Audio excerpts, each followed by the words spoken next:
This is your reminder that time is running out to buy tickets for Duckfest. Go to Duckfeed.tv/Duckfest to get your tickets now. What is Duckfest? It is a day of Duckfeed podcasts being held on August 31st, 2019 in Portland, Oregon at the historic Clinton Street Theater. $15 get you in. We would love to see you there. Yeah, I think that's it. So once again, Duckfeed.tv/Duckfest. Thank you.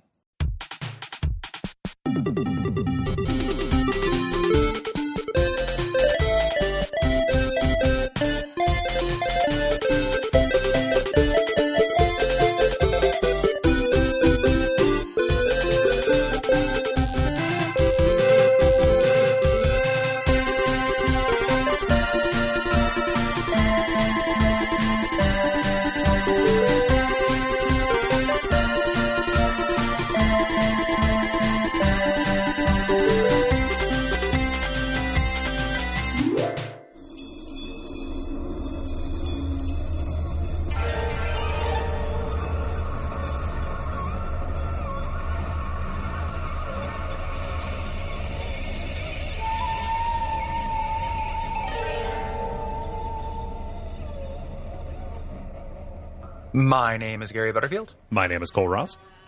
And my name is Peter Bemis. And you're listening to Watch Out for Fireballs. It is a Games Club podcast. And this week we are talking about Way of the Samurai, which is an action and adventure game developed by Acquire and published by BAM Entertainment for the PlayStation 2 in 2002. I'm really sorry, Greta. Didn't mean to startle you. Hey, Peter, thank you for coming on. Thanks for having me. Yeah. Yeah, so Peter has sponsored this episode and chosen to guest on it. We actually got to meet Peter at the Midwest Gaming Classic, which was great. Yeah. Peter, before we actually get into it and get into the episode, can you tell us a little bit about why you chose this game and kind of your history with it, your general experiences with it? So I went through my game collection and kind of went through any games that I replay on any kind of basis that are older than like last gen.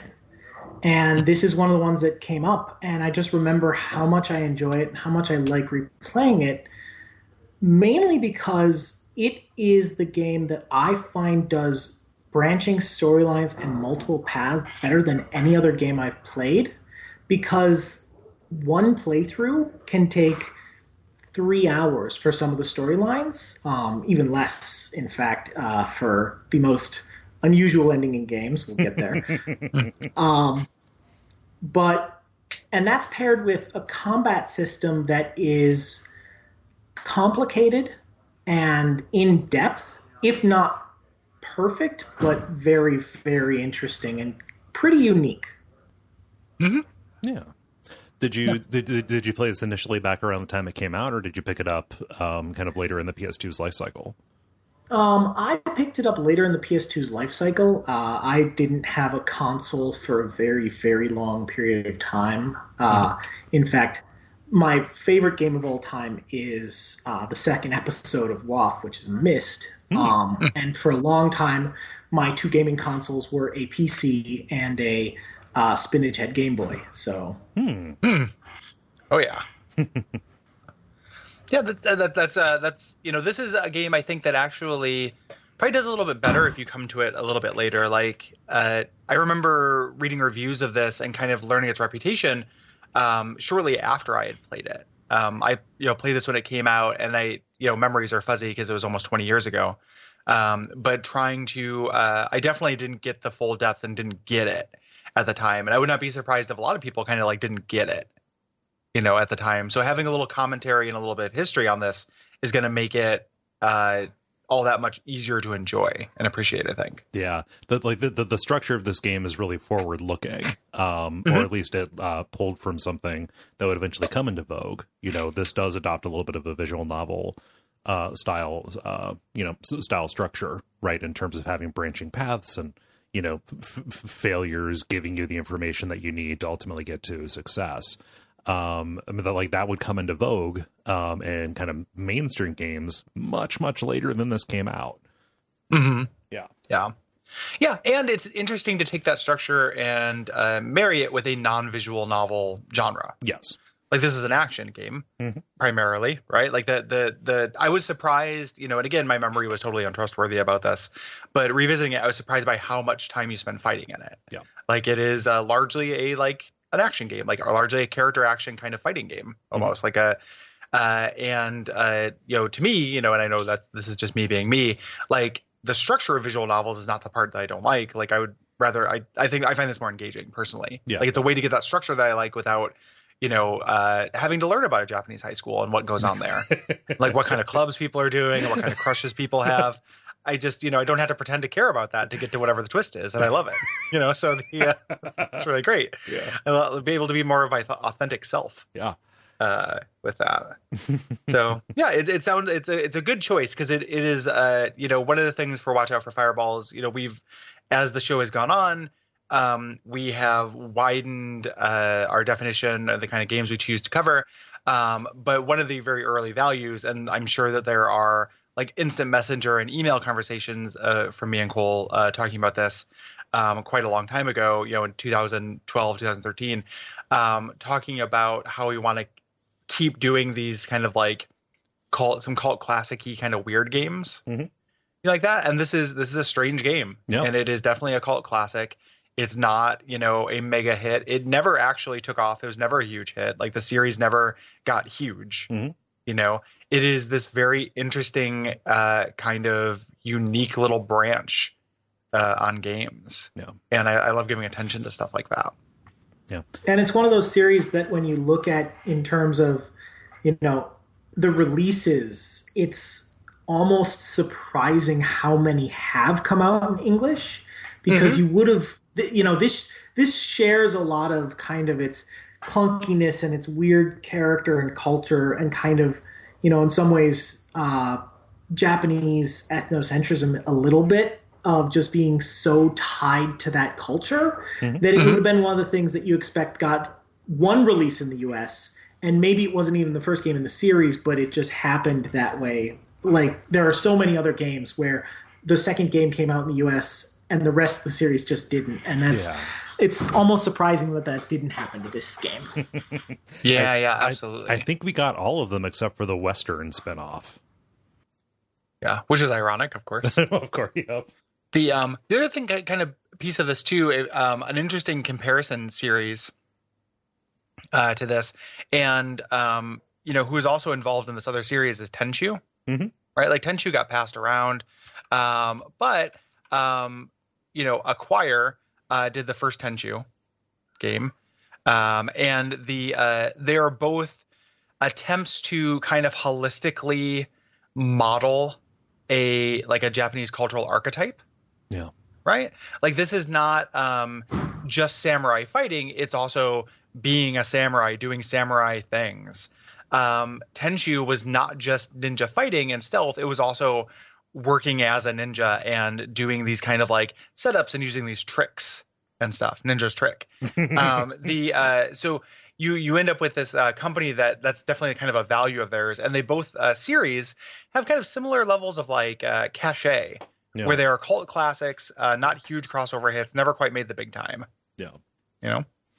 So yeah, it's neat. And then they did the What Did I Do to Deserve This, My Lord series, which I don't know very much about. Oh, the Batman series. Yeah, the Batman series is their third kind of thing that also didn't really break through. Right. Like what a like awesome, like great little like also ran dev. It is a Sunsoft for the 32-bit era. Yeah, very Sunsoft. And when you picked this, I think maybe you solidified the choice at Midwest Gaming Classic, and it was perfect because this was being sold at the table right behind our booth. So I just turned around, grabbed it, and gave them the money. Bought one. Yeah. I did emulator on this bad boy because I didn't have that. So as we mentioned, emulation not a crime. Right. I mean, technically, it can be a crime. I was going to say. But not a moral crime, which are the kinds of crimes we're concerned with. Yes. Here on Watch Out for Fireballs. So in this game, you play as a character named Kenji, who is a ronin, which is a masterless samurai, who has a couple days just to decide the fate of the Rakatsu Pass in the Meiji era of Japan. Yeah. Meiji Era. Meiji? Meiji. That's exactly what I said. I was so prepared. No, I wasn't correcting you. You second guessed yourself. I know, because you've trained me. I was not correcting you. Okay. Meiji Era of Japan followed the Sengoku period, and this is part of the part of the consolidation of the different feudal areas under this one government, and samurai had fallen out of favor from their privileged status at the top of toward the top of Japanese society, and kind of were cast out into the land, and really had no place to be. This is a very interesting era of Japanese history to cover, and I think it's one of the the game, as we'll talk about, does some very weird kind of silly things, but part of the reason they kind of have permission to do that is the Meiji era was this weird combination of foreign powers had been introduced to Japan, like European powers had started to introduce themselves to Japan. The age of the samurai, the Sengoku period, which is explored in many, many more games, is kind of over. So the idea that samurai are soldiers has died, and samurai are starting to be banned as a class. The carrying of swords is starting to be banned. So it's a very weird time where there's this kind of it's an interesting confluence between the old way and the new way, and it's kind of in that story that Ryoku Pass will go through. Yeah. Rokotsu Pass. Yeah. And it's really interesting because because you are a ronin, one of the paths that you can take is to use your martial powers and settle into a life of crime with this basically proto Yakuza family, which I imagine happened quite a bit as people had to make a living and all they know how to do is fight, etc. And down the line. Yeah, it's real interesting. Between this and Sekiro, two things are hammering home. One, Japanese history is cool. Two, I had no idea that small scrappy clan against the bad big government was such a big theme. And I now suddenly understand why there is such a compatibility between samurai stories and Western stories, between the struggle of the frontier versus the encroaching government. I find the government in this game hilarious. It's so good. They dress like they're from Shining Time Station. All of them. They all have big band conductor mustaches. It's like you've been invaded by a bunch of ringmasters. Like the Ringmasters Union Local 101 has decided to strong arm your little independent circus. Is what it feels like. The uniforms are just very funny. Yeah. And this is just because of the graphical era, the sameness of it though, and some of these proper mustaches and stuff are very funny. Yeah, you had somebody walking up in an outfit that is just epaulets. Yeah, just oops, all epaulets.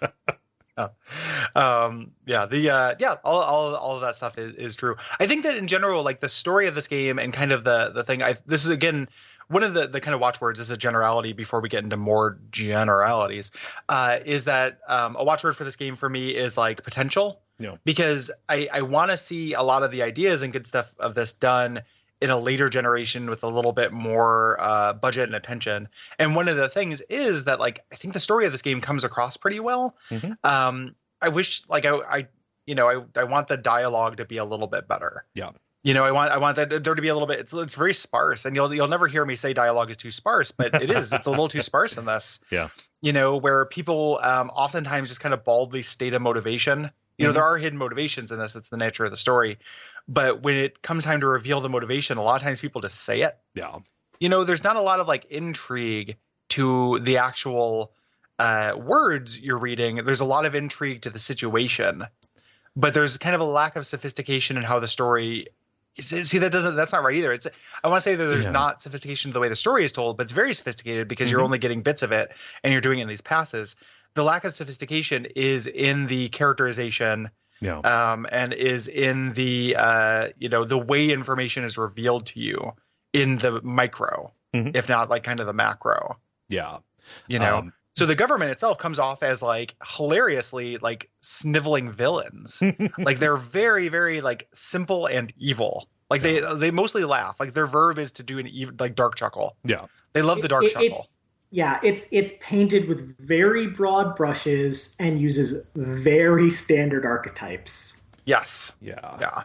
And this kind of sophistication of structure, I would love to see married with a little bit more sophistication in terms of presentation, I guess. Yeah, that is not helped by there are enough signs in the prose that the translation and localization was done on a shoestring. Yeah. So I think that lends to the broadness of the depiction because like there's, interesting stuff here. There is intrigue and there is family drama and stuff, but it is all very elemental. It's very hard for me to think of, so the characters in this, they end up being really boiled down to their situation more than their personality. Yes. Like it is, instead of this person being a personality, they're a collection of like circumstances that I'm finding them under. Yeah. And I think that would be it would be cool if that were a little bit less so, it doesn't ruin it. Like I like this game. I think it's neat. I think it would be neater. And this is kind of jumping ahead, but like this just makes me interested in later games where maybe they have a little bit more time or attention or budget or whatever the resource was, because it's very hard to find information about the development of this game. Yeah. Whatever the needed resources to make some of those things kind of shore up a couple of those weaknesses, because the strengths are very cool. So we talked about the story. We talked about the kind of action. There are these different. So when you end up in this Rakatsu Pass, there are different factions. There are the Kuro clan, who are kind of a crime family. Also, people who, who have moved on from the samurai age. Yes. Kind of pragmatist. The Akadama clan, who are trying to preserve the way of the samurai and not the cheese making techniques. Yes. That use the way of the samurai. And the central government from Shining Time Station. And then there are also a handful of innocent townspeople who kind of represent the stakes. Yeah, you kind of have to. It's a bit of an informed kind of situation. You have to believe that there are more than two people who live in this town. Yeah. Yeah. Kind of abstract. And more than three places in this town. Yes. It's that kind of thing. Like there's a lot of abstraction going on. I don't mind that either. No, actually I enjoy that. But I was pleasantly surprised at how kind of densely packed this was in terms of not having an awful lot of like places. Just a bunch of different stuff can happen in those places at different times. But yeah, like the structure of this game, it branches as you side with one of these forces and kind of tip the balance of power over the course of these 2 days. So like right away at the start, you're offered a choice. Do you save this woman who is being harassed and abducted right when you walk into town?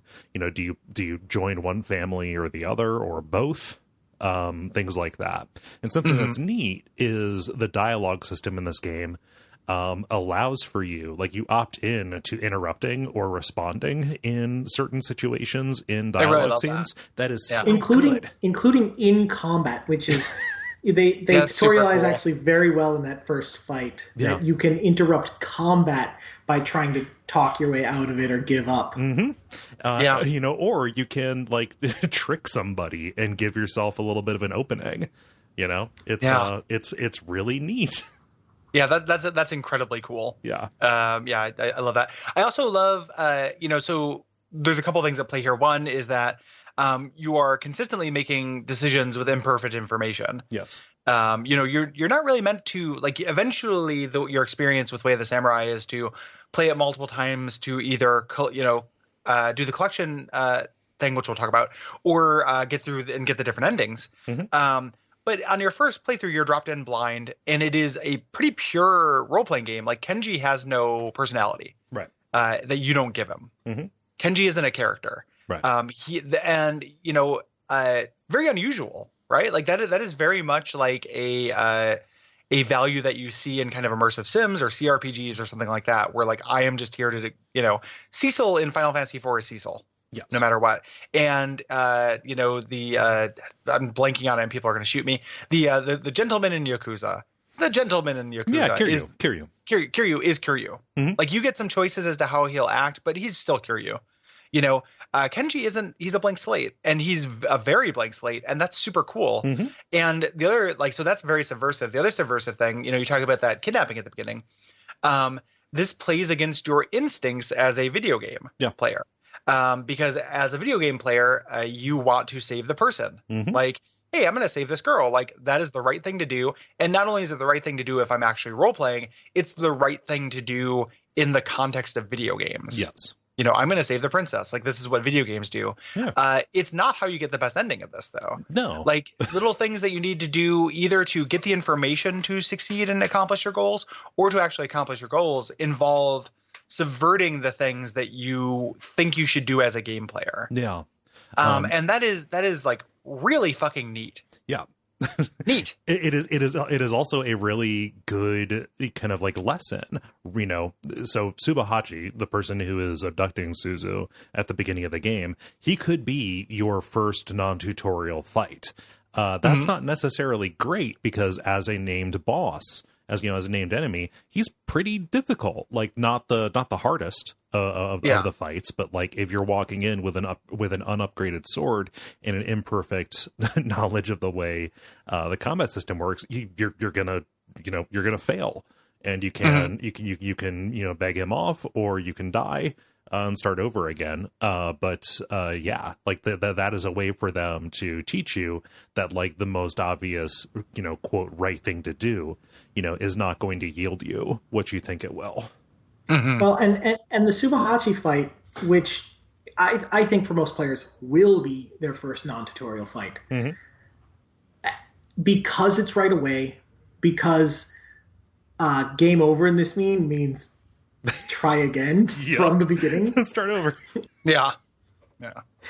I actually think it's kind of a really brilliant bit of tutorializing, because one, Subahachi will stop fighting you and offer to let you surrender mm-hmm. once you go down in health a little bit, which is pretty great.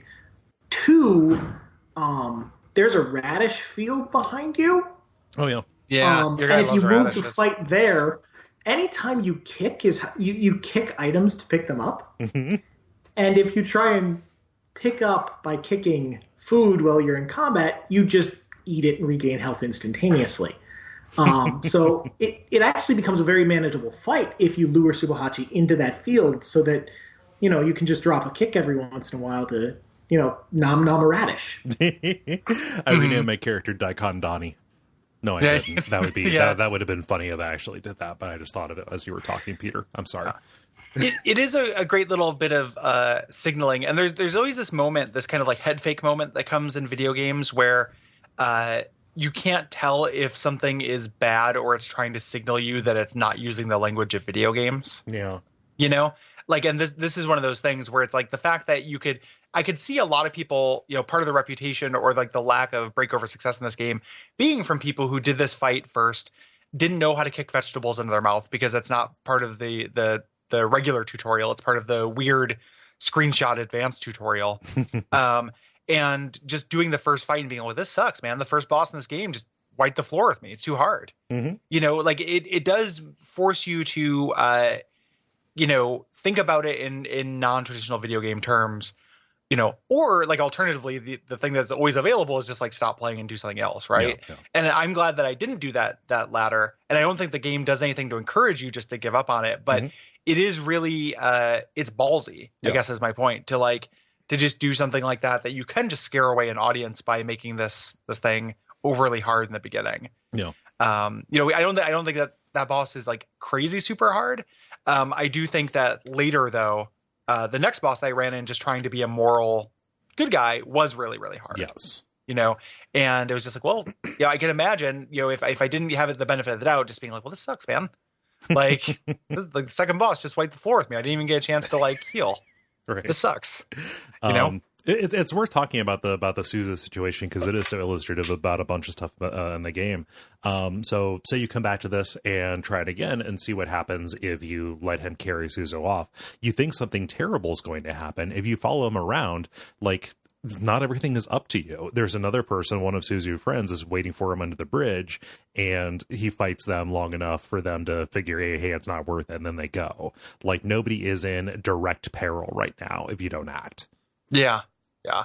And that's another thing we're trained in games to not believe that it can be a situation, right? No. Like in video games, almost every fight is to the death. Mm-hmm.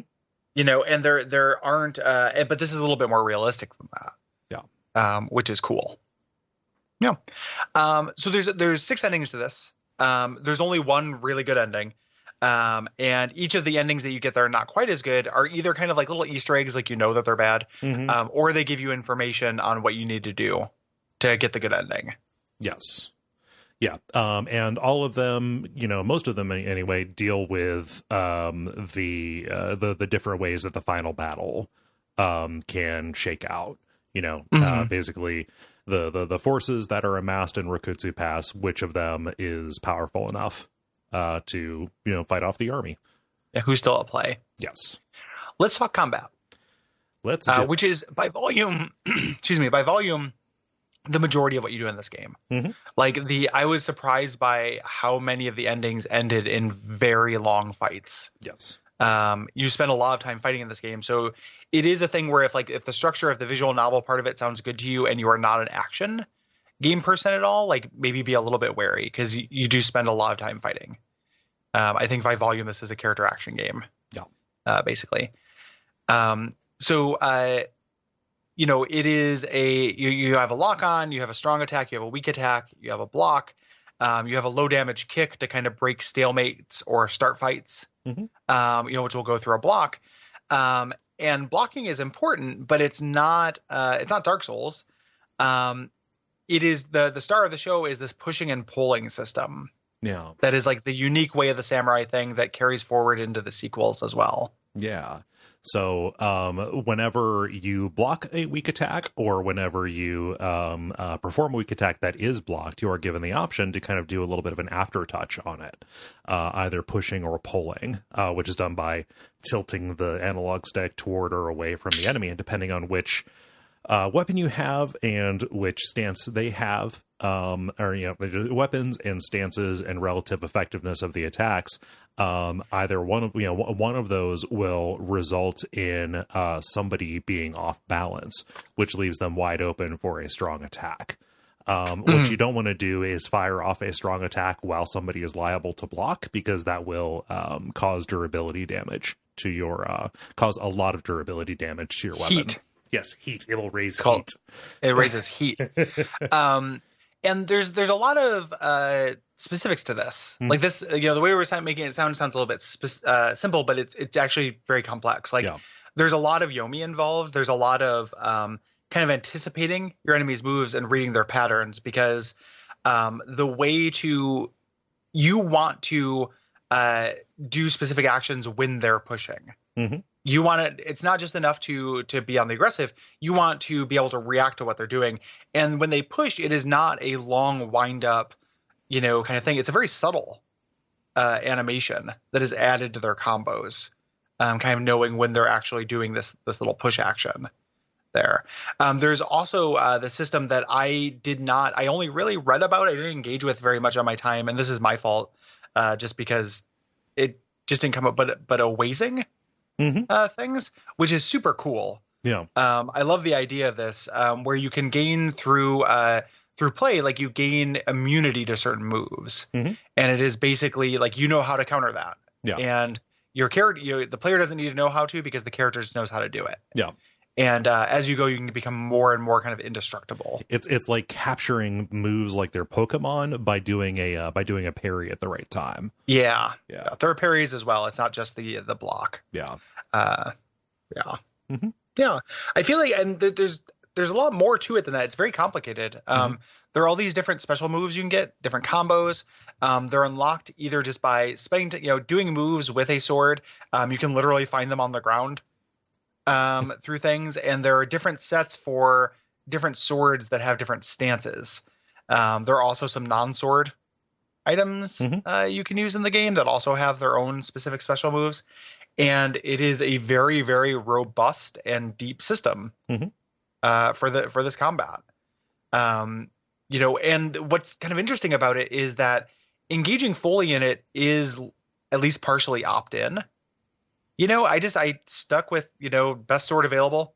I had the best stats that I had, you know, and eventually got a move that was, I don't remember the name of it, but it's kind of a two-handed long range thrust that would occasionally impale an enemy and allow me to stick them on the ground for an attack. That's a bit of a trap though, because that will take one whole durability nodule off your sword if you do that. Yeah.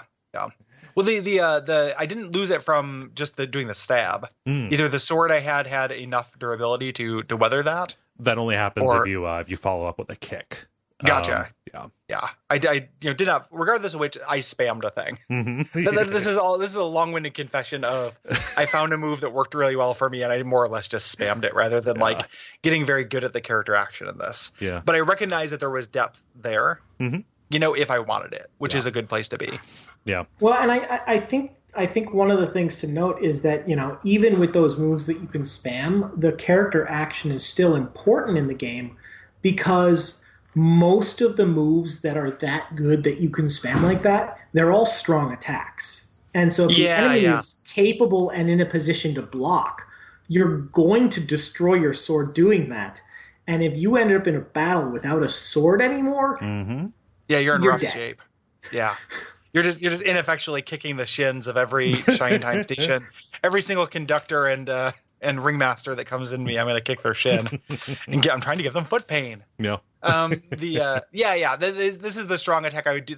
I didn't clarify. This is my finisher, right? So this is what I would do consistently after opening somebody up. But there were a lot of other finishers and a lot of other strong attacks. Yeah. That I could do. And that's one of the things that I really do like about the game. So, kind of interestingly in the I know you guys did Neo for Watch Out for Fire or for Bonfireside Chat, and that has the stance system. Well, the stance system is just locked to the weapon. So you've got low stance, mid stance, and high stance weapons, as well as one-handed, side, and ninja.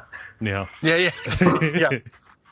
And they all have, different strengths and weaknesses and move sets, and can be really interesting to play with. And collecting the weapons can be really interesting because a lot of them have very different move sets, especially if you basically you level weapons up and earn their moves by, using them and killing people with them. And so when you get to the higher level moves, a lot of the weapons, especially the weapons you get from named characters, have really interesting high level moves. Once you do, there's a distinctly Western character in the game who you get a rapier from, and the special moves at the end of that tree are totally unique to that weapon.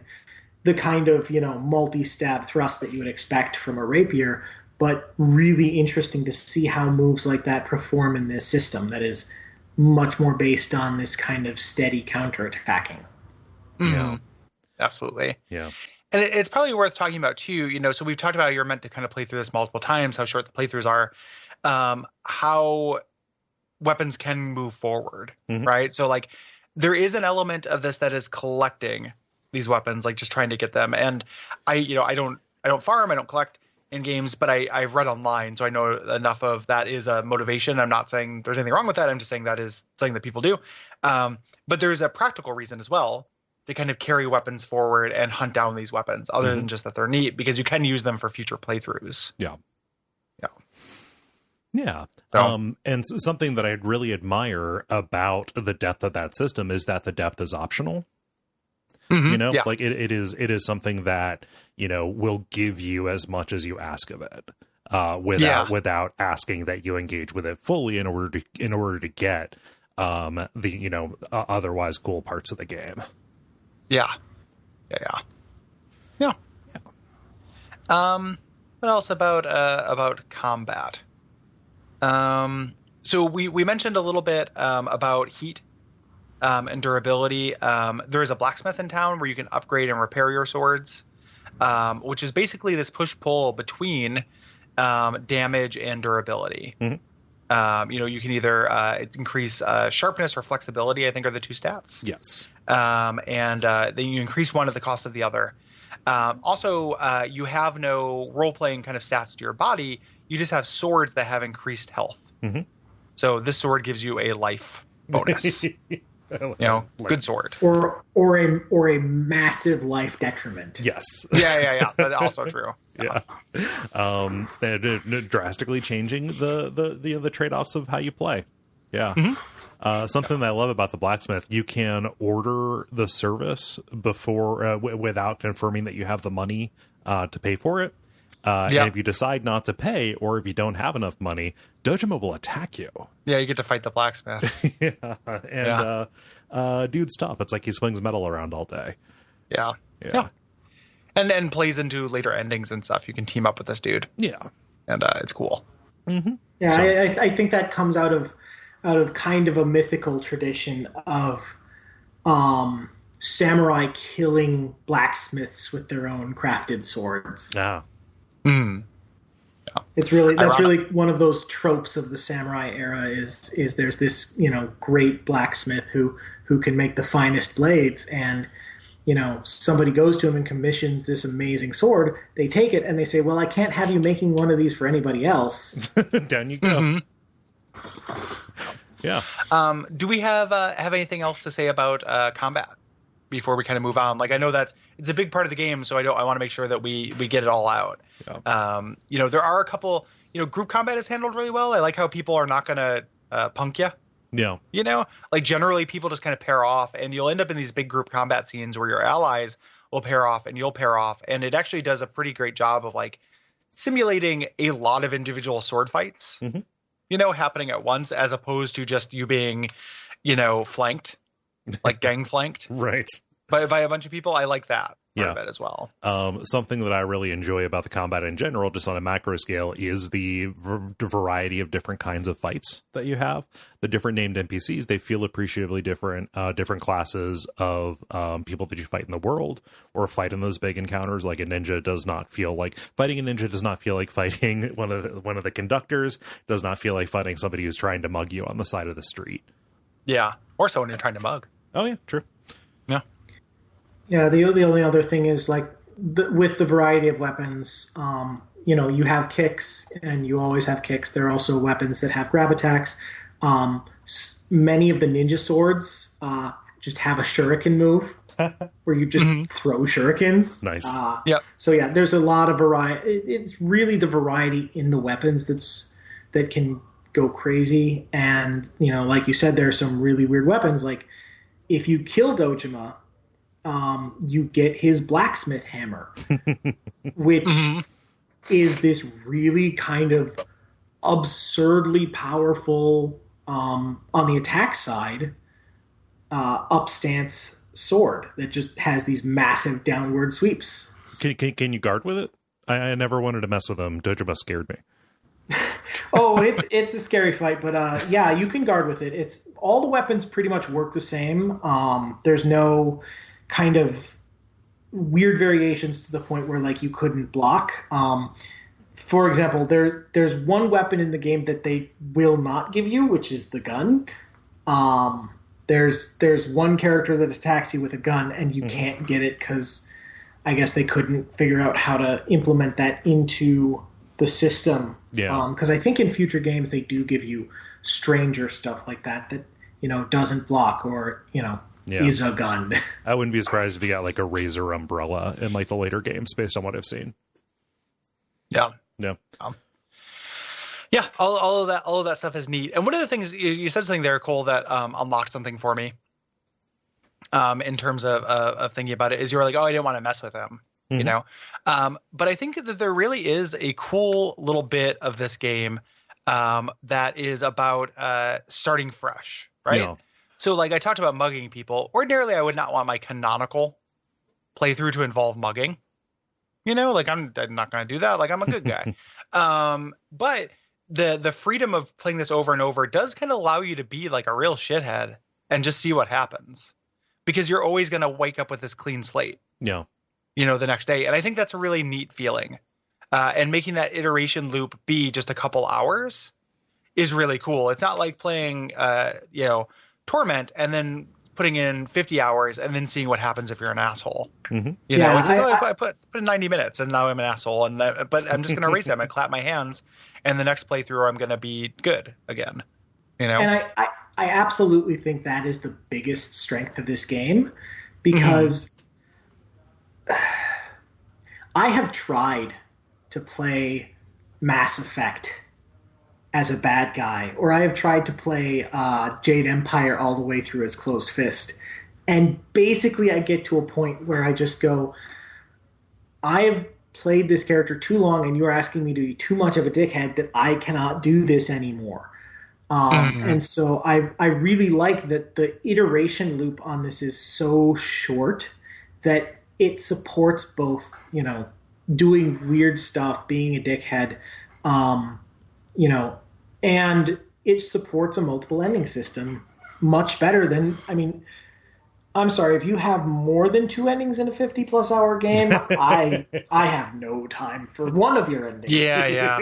That's just one of those things where I go, you know, this is the way to do multiple endings. And if you want to do more and more with this small iteration loop, because it's super cool to be able to see all the angles and see, you know, and one of the things that you mentioned earlier, you know, in the very beginning of the game, Suzu gets taken, and if you don't interfere, she gets saved by another person. This game moves without you. And so one of the really cool things with the multiple iteration loops as well is getting to see what characters were doing off screen.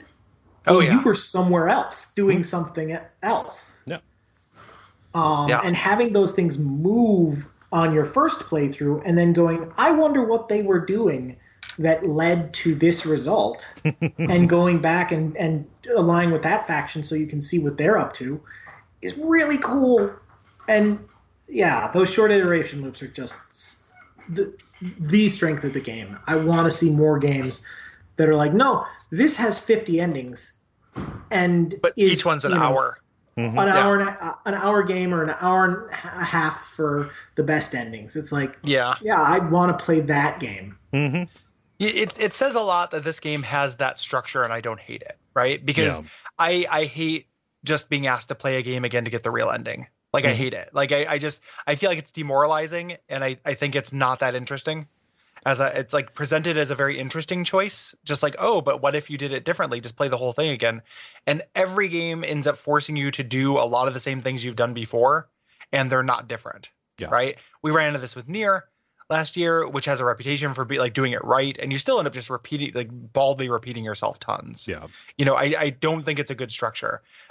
This is the game that made it work, because it realized, like exactly what you're saying, Peter, is that like, you know, and just keep it quick, keep it brief. And it ends up being like, even if this was just designed to be played once, it would be noteworthy, because there aren't very many games that tell a movie length story, or like a movie style story in the length of a movie. You know, like that's cool. That's neat. Like it is just experimenting with a micro narrative game like this. And in general, it's just, I'm basically echoing what you're saying. I agree that it is incredibly cool, and that a longer loop would murder this. Like, even if it was comparatively for short, if this was a 7-hour loop and there were 4 endings, fuck this. Like, I would just have such a hard time with that. Like, it just, you know, because there are things that you're just doing again and again and again that you've already done. You can't skip dialogue, which is like so close to an unforgivable sin for me. You know, when I've already read it, like I'm going for ending 4. I have to do this thing that I have to do in ending 2, and I just get to watch this scene again and just do the exact same scene again. That sucks. I don't like that. But at the very, you know, the most anything is about an hour and a half. You know, 2 hours. And it's because the diverging paths come so much earlier. I think the only other game that has done multiple endings as well for me has been Stanley Parable. Stanley Parable is a great example, actually, or a great comparison to this. What's interesting too is you mentioned talking about seeing what was going on when you weren't there, which obviously this game draws comparisons to Rashomon sometimes, and I was surprised by how different it was, because Rashomon is all about the same events, but just different perspectives. This is about different events. But you do get, when you go and you check out and see what people were doing while you were someone else, that is where the Rashomon DNA comes in. It informs their motivations when you see them elsewhere, or you understand why they did something earlier. Or you just get to see them elsewhere. Oh, yeah, like, you just get to literally see a different perspective of the same time. So even if the grand events of the plot of that playthrough are going to be the same or different, different rather. Yeah. Yeah, and I think it can be boiled down, and this is a little bit reductivist, but I think it's reductivist on purpose. It can be boiled down to their motivations and their actions are the same, and seeing what those motivations and actions were is interesting. The difference is if you're there, they win. Yeah, that's true. Yep. You get to tip the scales. Yeah. Just give me a modestly sized playground. If the conceit of your game is going to be playing with cause and effect, the way to keep that engaging is to keep the iteration loop as breezy as possible. You know, in this instance, there are obviously counterpoints in something like The Witcher, which does stuff a little bit differently, dealing with cause and effect with imperfect information. For this is probably the best choice that they could have made. Yeah. It's like a difference between whether you're meant to roll with your choices or actually see everything. Yes. Like there's like a fantasy element to this. Like in The Witcher, you are meant to make a choice with imperfect information and then just ride out the consequence. Yeah. And that's your Witcher. Like that's your Geralt. That's what happened. Here, you're not really tied to that because the iteration loop is so short. So it ends up having this kind of Groundhog Day, almost like freedom fantasy element to it. I think the biggest difference and the reason The Witcher feels so good to see those loops is the results are unclear at the start. In this game, if you help someone, they win. In The Witcher, just the opposite can be true. It's like, I don't know if helping them is going to end well for them. Right. Yeah. Well, here, though, I mean, there is the thing in the very first scene with the kidnapping, where like you don't know that there's no real danger and that it is generally good to not step in on that first one, just so you meet Donna and get that whole business. So, but yeah, in general, I think that's definitely correct. Yeah. So, do you guys want to talk about presentation? Yeah, because I'm actually really into it. Again, we were talking, but in the green room before the show, this it throws up a lot of nostalgia triggers for me, probably because I haven't played a game from this era for a while. The bare bonesness of this is really appealing to me. Like, the graphics are sufficient, the music is. It just feels like they gave the composer like a couple of ideas and said, just like run with it. Like it's fine if there's like a surf guitar over this. Yeah, like the entire climax is this like long form jazz noodling. Like it's the you fighting an entire army to like some kind of jazz noodles. Yeah, it's very funny. It's like there's no VO. Like the dialogue is weird and stilted and all of that. Like this has a lot of hallmarks, like superficially that that appeal to me. Just because of my own personal nostalgia. But I think that actually plays into a lot of the stuff that we were talking about with the rapid iteration. Like if I were to summarize this game or like ascribe a virtue to it, it would be like. like modestly grand. Like it is making big swings in terms of structure, and they understand that like the other stuff kind of necessarily needs to be modest to work in support of that. Yeah. What do you think, Peter? Where are you at on the presentation, the kind of graphical and audio presentation of this? I think the audio can be a little interesting in terms of music or sound effects being weirdly clippy in some areas, or in terms of visuals, it works on an archetype level, and I think it's really interesting to see how it works. And if we could just take a brief aside for a moment and talk about the character models you can choose from for yourself. Oh yeah. Because one of them is Bruce Lee. Yeah. And famous samurai Bruce Lee. And one of them is Toshiro Mifune. Runs like the gamut. very, very obviously. Yeah.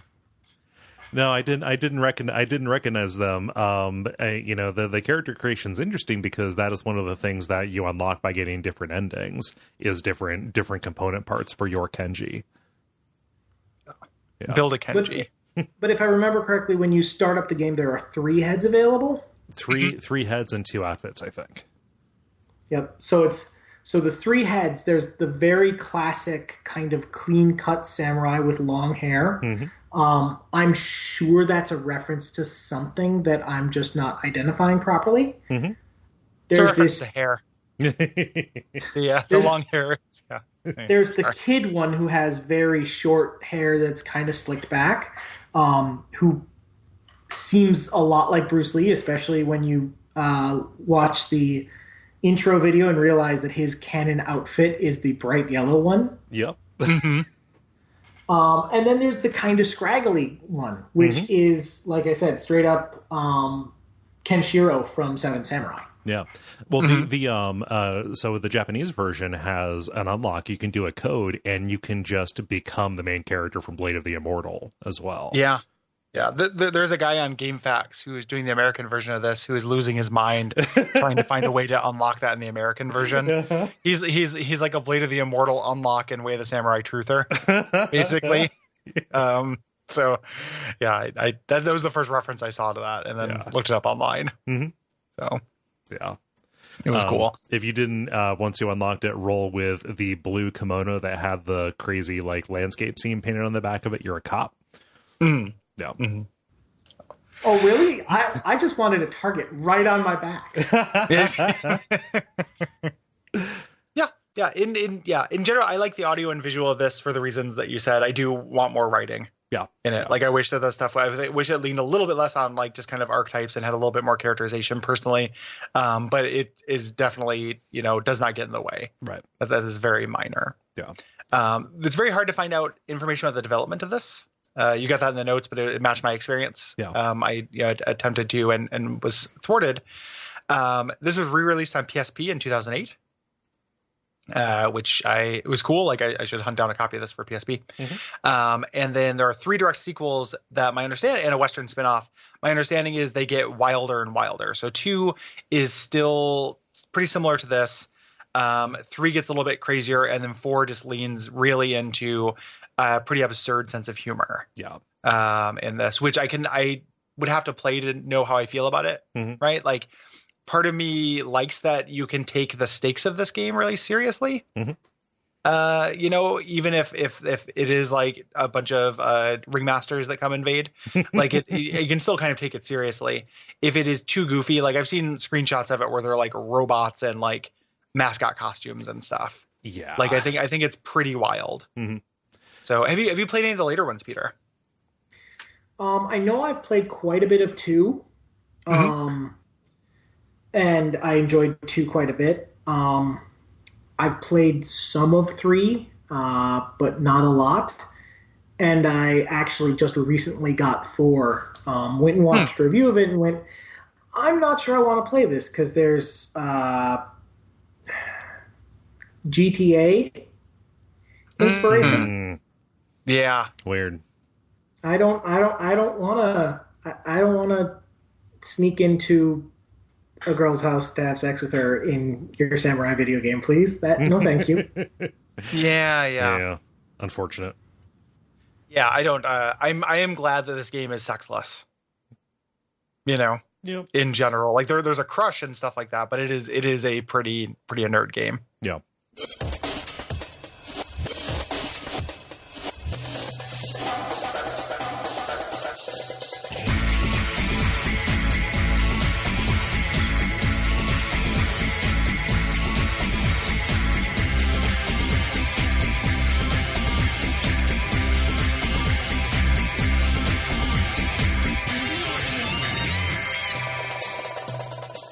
So if we're all ready, we'll get into the main body of it. It's kind of a weird, game to discuss with our normal format because the game is basically what you make of it, and you're going to get all of the stuff we're going to talk about in not the order we're going to talk about it. Basically, there's 6 endings. Some of them are very similar to each other. They all have a lot of overlap. So we're going to kind of try to hit the major beats, of these endings, and kind of explain what differentiates them, and start with the perfect ending because it does most of the things. Yes, this is the most complete ending. Yeah, it's going to take you through all of you have something to do in each of the time periods of both days.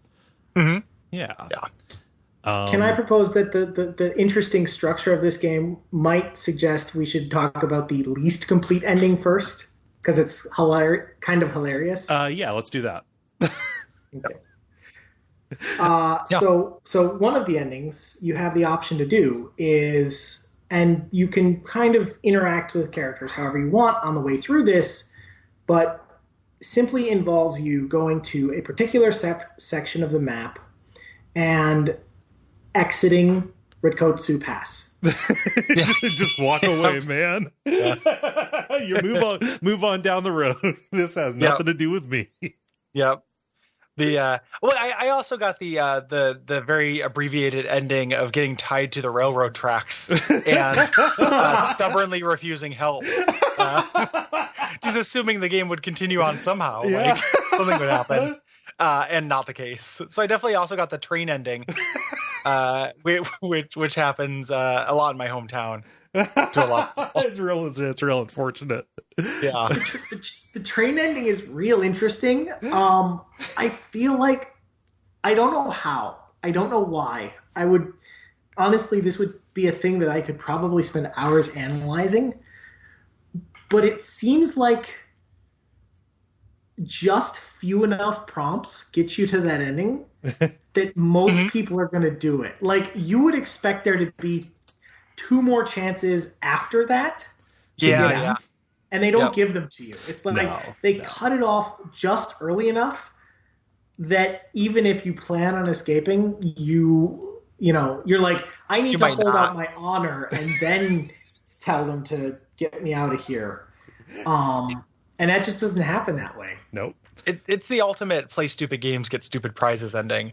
Except the game is refusing to be untied, and the prize is a locomotive. So. I like the train. I like the train ending because it's a little bit of a preview of. I mean, so your fate is not as grisly if you get ending 6, but like both of those are arrived at by just saying like, yeah, I'll join up with you. Obviously, bad person. You know, like you're put onto the train tracks if when you walk in and you see Subahachi, you know, abducting Suzu, you're like, oh yeah, like I went in on this action. And he's like, hey, you dipshit, like, what are you talking about? I'm going to tie you to the railroad tracks because if you would voluntarily join, then we wouldn't want you. Yeah, it was real shocking when that happened. Yeah, legitimately. Like, I thought it was just like a typical evil ending, and then it just fades in, and you're tied to tracks. And it was before. So I actually just in terms of personal experience, we'll get back to the structure here in a moment. Yeah. But I button slipped and did that. Oh. That was my first experience with the game, and I knew nothing, and I was like, I've been playing this game for 15 seconds and I'm tied to railroad tracks. What the fuck is this? Like, it was pretty good. Like, it's just like, all right. All right, Way of the Samurai. That's really great. So the just walk away man ending has a function for me. If I didn't want to lose my sword, and I fucked up the conditions for an ending that I was going for, if you just walk away, like, you survive and you can carry whatever sword you have forward with you and just start over without spending time going in and, doing everything to get another ending that maybe you already got. So like the non-standard one, is functional as well. Mm-hmm. Yeah. Yeah. Yeah. It is in some ways this is my sword now ending. Yoink. Yeah. Yep. Saving on shipping. So if you're going for the more complete ending, you start off on day 1 in the morning, the first time period. Walk into town just from a void, and you see a young woman named Suzo. She's being harassed by a man named Subohachi, And he is with the Kuro clan. Yes. He's shirtless. He has tattoos, kind of Yakuza-style tattoos, and reads exactly like a bad guy. Again, Yeah, it's a little more complicated than that, but he looks a little bit like I think Heihachi from Tekken a little bit. oh, sure. Yeah. Big Tekken energy. BTE. Yeah. But you have to choose to ignore them as they walk by. If you stand in their way, like, they get really annoyed with you. So I like that. Like, that is a way to get pulled into the conversation. But you have to let them go, or else it becomes a thing. And they take Suzu down beneath the bridge to have her be rescued. The City of Angels. Yeah. Yeah. It's where they drew some blood from Don. Yeah, the city they live in. Yeah. From Don, who said this is not insensitive. He is an Afro samurai. He is a samurai who has an afro. Mm-hmm. Yes. Yeah, he's a Westerner. Mm-hmm. Typically you'll meet him just in a little bit later than this, but he came over and is deciding to. He's kind of like just the ultimate weeb, right? Like, he is deciding to follow the way of the samurai. Yes. From the West. Like, in the story, like, he's not very good. Like, he's supposed to not be a very good fighter. He's fine. Mm-hmm. Like, you fight with him several times and he's fine. I was expecting him to be absolutely horseshit with just absolute bullshit with a sword, and he's actually okay. Yeah. He's not Dan, even though he wears pink. Exactly. He saves her. And your kind of macro goal in this ending, and you don't know this yet, again, because the weird structure. This is something you tease out over multiple playthroughs, but is to make both of these families at full strength. Because Shining Time Station is coming to roost, and you want them to have all of their pieces on the board so they can help fight off the army. Yes.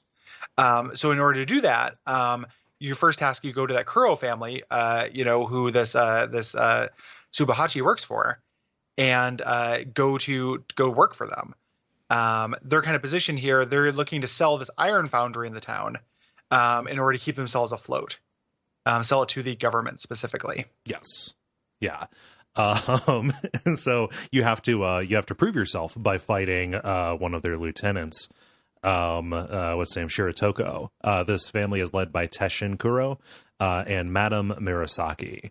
Who kind of proctor this exam. They want to make sure you're worthy. They'll let you join even if you lose. You do want to win because that way you get the good job and are able to ensure that nothing bad happens to Don and Suzu.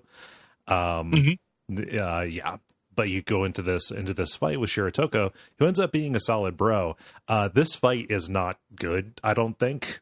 Because he has this psychic attack that I do not understand. That it broke my guard and knocked me down a lot. Yeah. I generally try to stick up in his face to try to avoid this, but this was still, so I ended up here even on my first playthrough, right? Like, ended up working for them because of some stuff that would happen later. And this was an early fight where I was still kind of figuring things out and was basically flailing. And it wasn't unusual for me to fall down kind of just regardless, because I didn't really understand the combat system. So I did not know what was being done to me to make me fall down. Yeah. But it sounds like that is experienced later as well. I never read that attack as psychic. I read it as he was reaching and throwing a needle. He's kind of, again, going back to the broad archetypes for him, I kind of read him, Shiratoko, as, a little bit ruthless, a little bit not honorable, even though he is very, he's very charismatic. He is, kind of a well-dressed guy. He's not a thug, but he's not honorable. And, kind of the two attacks that read that way to me is, one, he'll, throw a needle at you in the middle of a sword fight. And two, he has this grab attack where he knocks you on the ground and then just sticks his sword in your back and kind of roots it around in there. Yeah. Wiggle it. A knife twist. Yeah. Yeah. So I read it as psychic because it looks like he touches his forehead before he does it, but I could see it being like a needle or a small dagger, something like that. Like a hairpin is what I think. Yeah. He's pulling out an acupuncture needle. Yep. Yeah. I did acupuncture once and they didn't take one of the needles out right between my eye. And I didn't notice it for like an hour and 45 minutes. You were just on the max. I was just walking around. I went and ate some wings and stuff, and nobody told me that I had this acupuncture needle between my eyes. Well, I figured it's a Portland thing. Yeah, it's just like this cool. Like they probably just assumed it was on purpose. Oh yeah. Yeah, I was just microdosing acupuncture for the whole day.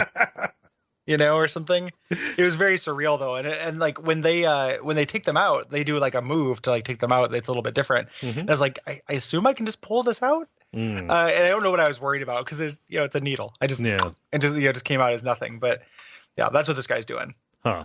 So exactly. He went to working class acupuncture as well. So. Oh man. So regardless of you win or lose, you're brought in. They need somebody to help them do the mission for this family. You want to win because that means they trust you with the better job. And also you get paid. So if you are looking to give yourself an edge, quite literally actually, you will do jobs for the Kuro family. Get paid a bunch of money. Each of their jobs gives you enough for several upgrades. So like this is a way to, if you are trying to cycle or farm, get to something satisfactory, like, I don't know, plus 10% damage and, get through things a little bit easier. Mm-hmm. Yeah. The job they want you to do is to go shake down that family. This is so funny. Yeah. Suzo and Don, work in a restaurant down at the railway station there. And again, you've probably been here before. Yeah. If you're following the good guy ending, you probably already been here. So it's just kind of a trip to go down here and be, so the first time I did it, I lost to the fight. So I was just a lookout. Yeah. Here on guard duty, but you get a more active role if you won the fight. Yeah. Where they're basically doing mob tactics. Like it'd be a shame if somebody mussed up your table. It's like basically what you're doing here. Yeah. It'd be a shame if somebody, made a mess of your pots and pans. Yeah.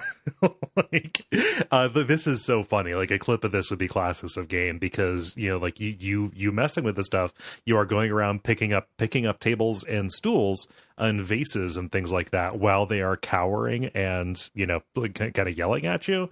And you are, I wasn't able to get the, to get the throw to fire. So it is just me swinging this vase around, trying not to hit anybody. And the sequence doesn't end until every piece of movable geometry is upended. Yeah. Yeah, you just had to take it all out. There's also like a lot of nuance to this too. Like if you start trashing stuff before you're told, you'll get chided and you'll get paid less. Like you want to follow instructions, which is really neat. Like you are working for the mob, do what the mob guy says and only that. Yeah. So, want to be a wise guy? Don't be a wise guy. Yeah. You get a bunch of money regardless. This moves time forward.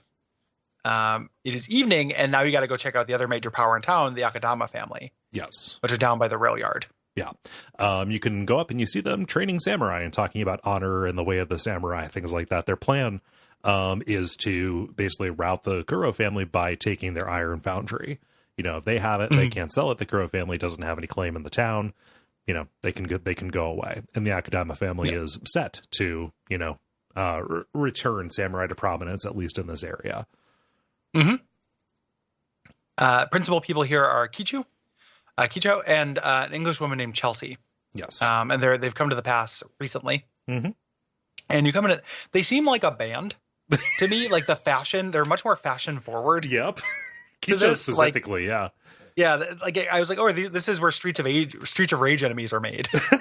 Like it just like everybody just seems like pretty hip. Yeah. Here. Kicho is weirdly androgynous as well, or at least I read that specifically from the facial model, and what appears to be makeup and things. Yeah, they're incredibly fashionable. Yeah, looks like a band. Yep. To me, like very much so. You sit in on this meeting, that they have, where one of their soldiers, Karibe loses his temper and threatens to go rogue because Kicho will not actually just do a direct attack on the Kuru. Right. He's like, now is the time. We've been waiting forever. And no, we have to gather strength, etc. This conflict goes outside, and you can leave the fight to Kicho, who will kill Karabe. But you want to offer to do the fight. Yes. And this is, I would venture the part where if you're going to fail in this, ending attempt, it will be here, because the fight with Karibe, I found to be ridiculously difficult. Yeah. I came here like later. I did this fight later because I didn't go for this ending first. So I had I had a much better sword and I had some moves. So I don't think I had quite as much problem with that. Yeah. But it is definitely a tricky one. How about you, Peter? Was Karibe a tough haul for you? Karibe is tough. And I think, again, you talk about, these guys are much more fashion forward. They're kind of archetyped as, young guns a little bit. And Karibe is the kind of the unpolitical member of the group that is nonetheless the best fighter. He is the Raphael. Yeah. Very much. So it is. And one thing about this faction, they have the best swords. Okay. Like, just all of their swords are cool and do weird things and are interesting. Kicho's is actually one of the just statistically best swords, but Karibe's is really cool, and Chelsea's is actually the one we talked about earlier. She's using a rapier the whole time. So. Yeah, which is really cool. I wish I had gotten the rapier. Like I didn't go sword collecting in this. Is it worth chatting about that just real quick as a kind of a meta goal? Like, this does have that, because when we were in the green room, we were talking about different reasons you might go for swords in this game and try to collect them. Like, it is a unstated meta goal of the game to get all the swords. Like, even if you're doing an ending that you're not going to win, like, you want to, we talked about that just walk ending, right? I want to bank these swords, and you can only use one sword at a time. There's no practical reason to have swords you're not using. But you might want to do so for a couple reasons. Like, one is pure collecting, but you had alluded to another reason. Peter, was that just because of the kind of cool later moves? It's the cool later moves. It's kind of the move set thing. In a fighting game, one thing you can look at as a fighting game, especially if you're playing fighting games for more casual reasons, is how big is the roster. Like, Marvel versus Capcom is amazing for, I would say, 70 to 80% of the people who play it, not because it's some tight, amazing fighting game, but because the roster is big and cool and has tons of different movesets within it that play very differently. Sentinel and Spider-Man are the two most different characters in fighting games, and it's amazing. And you get kind of that same feeling as you collect some of the cooler swords. So, Chelsea's weapon is particularly unusual. Karibe's weapon is just, it's an up sword, and it's just brutal. It's one of the things you can tell kind of by their stances how things will perform. The up swords are very, very, very powerful, but generally have long windups. The down swords have quick openers, and slower than average strong attacks. And so collecting the different swords from different characters, to me, was a way of unlocking movesets. And whereas I have no interest to collect all the swords or, to get every single piece of gold poop in Breath of the Wild, if you tell me there are characters to unlock, I am on that track as fast as I can go. And that's how I feel about, the swords in this. Every sword in this is just a move set. As long as it's not a rando sword off a mook, it's probably going to do something neat at the end. So there's some really cool ones. There's some that, you will do this dashing attack where you dash through the enemy, and that can be, you talked earlier about having a stab move that kind of opened enemies up to you, and just they kind of died. There's a couple of the ninja swords you will dash through enemies and then turn around and slash them. And those opened up enemies for me because you can be so far away from the enemy that they're not blocking. and they won't block. Yeah, distance. yeah. So start with a heart attack. Something that's really cool about the special moves that you get, even midway down weapons improvement, is that when you activate those, they feel very cinematic, specifically because they will move the camera in to show you to basically show you the results of it. So like when you do the one of those that I ended up doing a lot, kind of accidentally, where you do the stab and then kick, which pins them to the ground, and then you basically stomp them off the end of your sword. It feels very kinetic, in a satisfying way. Brutal would be the stereotypical word I would use here. Yeah. So there's a couple different reasons to do it. I think that is a good reason. I think it's interesting how often that is, as mentioned, right? Yeah. So like if you're doing that, if you're trying to unlock those different move sets because they are basically different characters, you're doing it for the pure joy of checking it out. Like it's not necessary to do those things to get to the end of the game, unless you're playing on a harder difficulty, right? Like I played through on normal. It is the story content is all available on all levels of difficulty though, so it is kind of up to you, which I think is a good choice. Yep. For them. So once you demand their Karibe's surrender, we move over to the next time of day, which is night. Yes. And now we need to start rooting out the traitors in the different families, which is the next. So we have made sure that people are alive. And here, if you go by the shrine, you learn about some hanky-panky. Fuck, who am I? You learn about some bad. Bob Barker? Yeah, Bob Barker. There we go. Yeah, Bob Barker's a good one. Learn about some stuff going on in the Kuro family because Murasaki, Teshin's wife, I assume, is meeting with this incredibly goofy-looking town policeman, like this bureaucrat official. Yeah, I ran into this guy, before this in my actual playthrough. Oh yeah, and he came and yelled at me in the town on the street.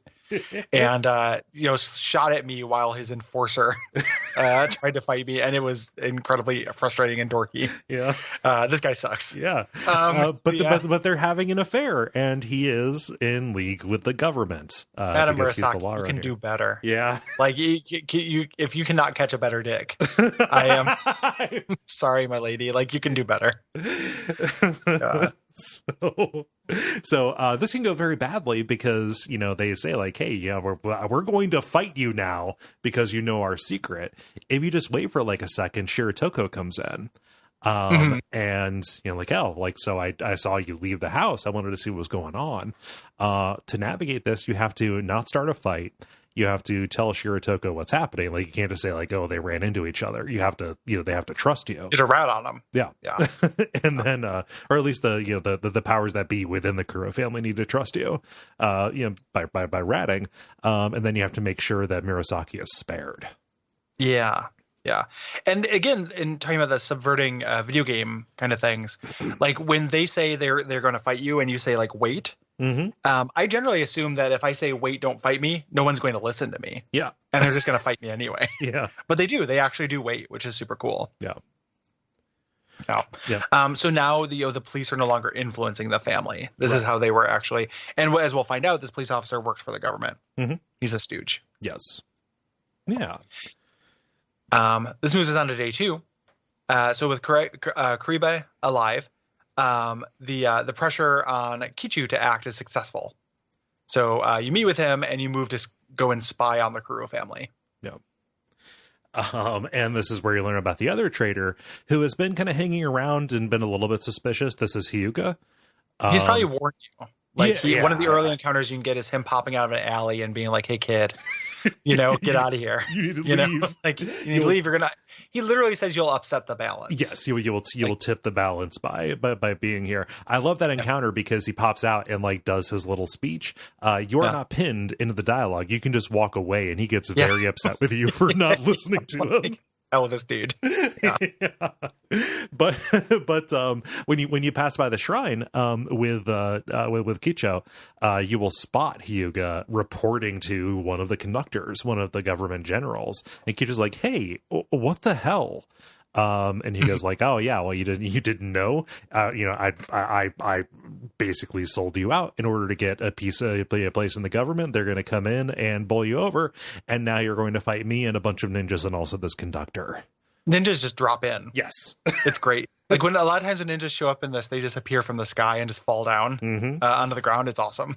Yes. It's funny. The government soldiers look like conductors, and we haven't said conductor until right now. And now all I can think of is 10,000 Polar Expresses. And Polar Express is a good watchword because it has that uncanny Tom Hanks, the Tom Hanks uncanny valley effect. The only time he hasn't been likable. Yeah. Well, it wasn't him. I bet you that Mr. Rogers movie he's going to do is bet you is good. Do you guys see that Mr. Rogers documentary? I watched that documentary on a plane, Gary. I was bawling. It's rough stuff. It's very rough. It's very pure. Oh my God. Yeah, no, I lost my composure. Yeah, very pure. Yes.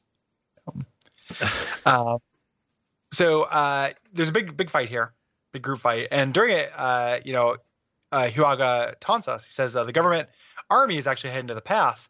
And then he suicide bombs. Yep. He does it in all the ways he can die. He just blows up. There's nothing left, and it's very weird. At first, I thought he was exploding in like a ninja magic, like he was teleporting away. Yeah. And I was like, oh, he brought the ninjas? Like, what the? But no, he just blows up. No, he blows up. So Kicho warns you like, hey, get away, please. Like, you need to, and I've never stayed close to him while he exploded. Yeah. Do you know if you can die? Or have all of us valued self-preservation? I stayed away from him. I've been very close to him when he's done that. I do think he's ninja magicking away because his weapon is a ninja sword. He actually has one of the highest level ninja swords available in the game, with some really interesting moves. His weapon is actually one of my favorites. I'm pretty sure, again, he's a spy reporting back to the government. He's a ninja doing what ninjas do, which is being in disguise in the midst of the enemy. Okay. Yeah. I just wonder why he tells you to get away. Yeah. Unless it's just like a translate. He's just saying like, leave me alone. And it got translated. And then the visual iconography looking like an explosion kind of confused it. Yeah. So yeah, I could buy either war. Mm-hmm. I just also like the idea of him just exploding. Yeah, either or works. Like it's a contingency method. Mm-hmm. If he's ever captured, yes, he either teleports or explodes. Bites down on his tooth, just yeah. So, but this gets rid of the traitor in your midst, but also warns you in advance of the attack that is coming. So at least the Akadama are not going to be caught off guard. Mm-hmm. Yeah. So you need to go grab Chelsea and get ready for the army assault. And this is like most of these endings end with a variation of this fight. The only difference really is how many people are alive. Yeah. I find this fight too long and going for multiple endings in a row. Mm-hmm. Like I got pretty fatigued by this sequence. Yeah. Doing this multiple times. Like it's not a death knell. It's not horrible. It took me a while to click with the combat in this game. I eventually did kind of get to where I liked it. Mm-hmm. But boy, it's just a long series of fights that are interrupted by a second by meeting a new, government official who like yells their name or laughs at you. And then it's just another fight. Yeah. Like it is kind of weirdly paced. I mean, it's more boring than that. I mean, this is, if this game has a biggest sin, I think this fight sequence is it. Mm-hmm. They're trying to sell the idea that the army is, endless in number, or this is a huge force. But there's literally one named person you run into at the end of like 4 or 5 zones of fighting through random government soldiers, just groups of them. And it's move to zone, talk to friend. Yeah. Government soldiers appear, kill 5. Friend says he can't go on, and you go on. Yeah. Repeat 4 times. across the entire game world. Repeat 4 times, then repeat 5 times. Yes, repeat for like most all of these the endings. endings. Well, right, four zones of killing 5 more soldiers and 5 more. It's just And up to this point, the majority of people that you have been fighting for the story have been interesting fights that have had varied movesets, etc. Like all these government soldiers kind of fight the same. Like the only encounter that is like this is if you go to the foundry on the first day during the day and attack the historian that's there. You have 100 Kuro soldiers will come after you, and they are all just kind of like regular mook kind of guys. And you fight they're like sub mooks, like they're like easiest dudes. Yes, yeah. It is there explicitly so you can get an okay sword and get some money. Yes, I feel like it's actually like kind of a baldly artificial little like great, like how can we make you fight a lot of guys in a short time and still fit this game in 2 days? Yeah. What if there's just like a literal clown foundry? The cloundry. The Profane maniacs. Yeah, that's the cloundry that is just like 100 dudes to fight. Yeah. This is that's optional, and this is not, and this is harder than that. It's not super hard. But yeah, I don't like it. I agree that this sucks. And also, if you die, you have to start back at the beginning. Yeah, and that's a real bummer. Yes. Yeah. So there's not an awful lot to say. Like to say one thing in its favor, which is damnation by faint praise. It is kind of cool to go to one of these new areas and be like, oh, you were an enemy, but now you're a friend, and now we're fighting alongside each other. Yeah, just in a basic like archetypes of storytelling kind of when you get to that part of the story. But yeah, it is neat, but it's also not neat unlimited times. No, absolutely not. There's a lot of things that are neat once. Yep. Yeah. So, regardless, in this ending, you end up on the bridge, and the leader of the army, Tamagawa, arrives. He is supposed to be magnificent shit. Everybody, in the endings where he dies, he, everyone's like, oh gosh, what are we going to do without him? He was our greatest leader. And the fight with him, I mostly just noticed like this is difficult, or this is a task because he has a lot of health and he doesn't leave a lot of openings. Mm-hmm. Is there a trick to Tamagawa's fight that I just never noticed in the multiple times that I did that, Peter? I don't know. I never found Tamagawa very hard. I mean, compared to some of the hardest fights in the game, I think like there's an ending where you have to fight Tenshin, and he is incredibly hard. Yes. I think that even the fight with Karibe, I think is harder. Yeah. His moveset ends up being a little predictable, and I don't know. I don't find the one-handed style is, I feel, kind of predictable, and it's just about, letting him attack you and pulling him most of the time, or pushing him. No. And getting in a couple of hits. Gotcha. Not particularly hard. He doesn't, I find the most dangerous fights in this game is the one where, the enemy hits like a Mack truck and you die. Yeah. Yeah. And Tamagawa doesn't hit that hard. Right. At this point, also, I was favoring, kind of right, wrong, or whatever. Like I had found a decent HP bonus sword, and was kind of favoring that because I was getting hit because I wasn't great. Yeah. At the combat. So like I had a decent HP store for this, so. Yeah. So you once you do enough damage, he runs away. He flees a shrine. You fight him there. Afterwards, he does the Dragon Lord thing. Like, do you want to join us?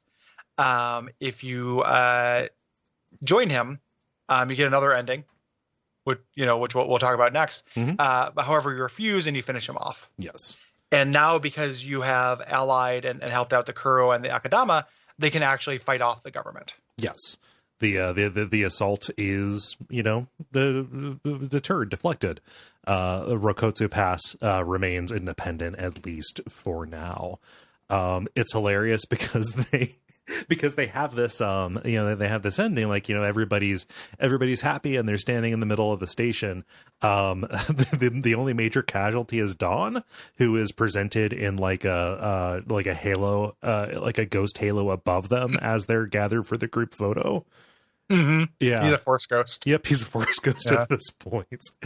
And Kenji's contribution to this entire thing is not recorded because he, like the Incredible Hulk, must move on to the next town. Yeah. And that happens in pretty much all the endings. Yes, Kenji is not named. Like that is the trope, right? Mm-hmm.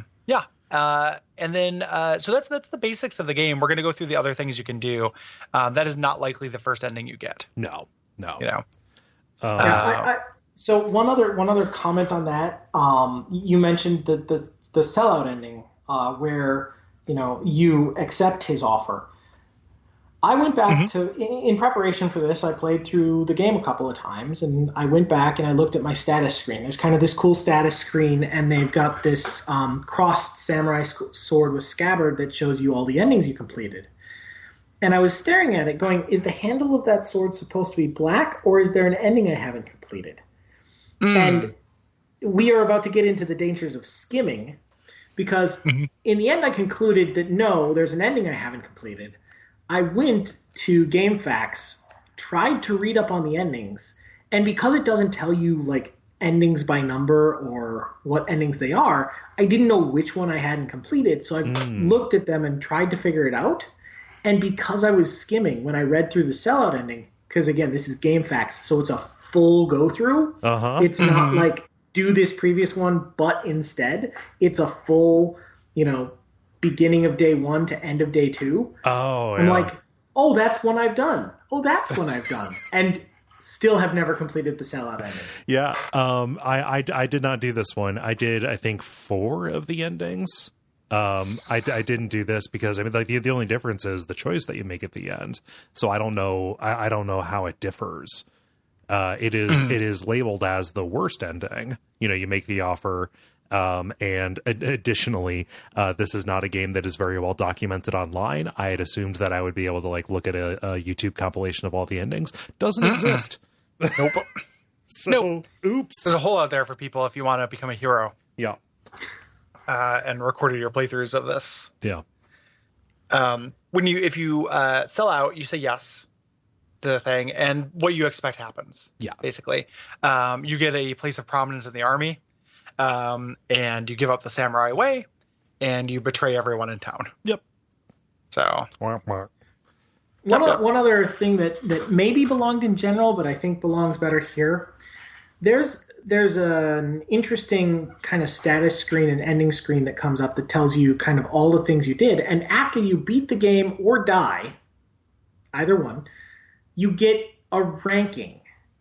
And these rankings are, they're not direct. They're not like, this is not an A through F scale. No. This is kind of a weird moral choice system in some ways. Is it? Like, there are samurai ranks you can get regardless of what else you do, just by, like, you mugged too many people. You mugged enough people that you got this rank. Oh, it's a little bit like a Metal Gear kind of thing. Yeah, there's just a bunch of different ranks that are based on non-success factors, is I guess the way I'd put it. Gotcha. Like, you can, and like I said, you get these no matter how you end the game. So if you die, or if you walk out of Rikotsu Pass because fuck this place. Kenji is not about the drama. You just like, you can walk through beating a bunch of people up as you go, and you get this like thug rank. Yeah. For me, it was either punk, which just happened to me, when I died ignominiously, or some version of like Samurai Master or Samurai Legend if I got through to the end. Yeah, same. I never noticed the kind of the gradients on that. Well, because there's got to be 15 of them. So they're not, some of those are grade ranks. Punk is the low grade rank. Punk is you did badly. And Samurai Master is you did really well and did well in combat and survived and gained this much money and killed this many people. But like I said, there are some that are these other weird kind of ending things. And this, you've got a status screen in the option menu that shows you all the ranks you've gotten and enumerates how many times you've got them. Which, like I said, this is a game that I come back to and replay every couple of years, at least a couple of times.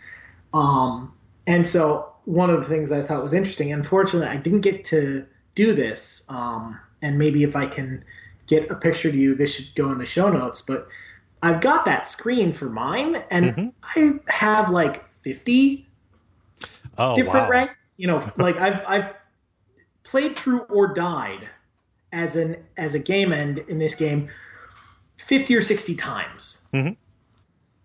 Like I said, and that's coming back to it every couple of years and playing through 3 or 4 times. I think I just leave at least once every single time. Oh yeah. like that is a must-have ending for me in some weird ways, because again, the idea that and the protagonist walked away makes me so happy. Yep. There is I didn't notice this amidst all of the specific fighting style facts, but there is a fact on GameFAQs that explains how to get the different ranks. And I'm curious how one ends up getting the Beast King.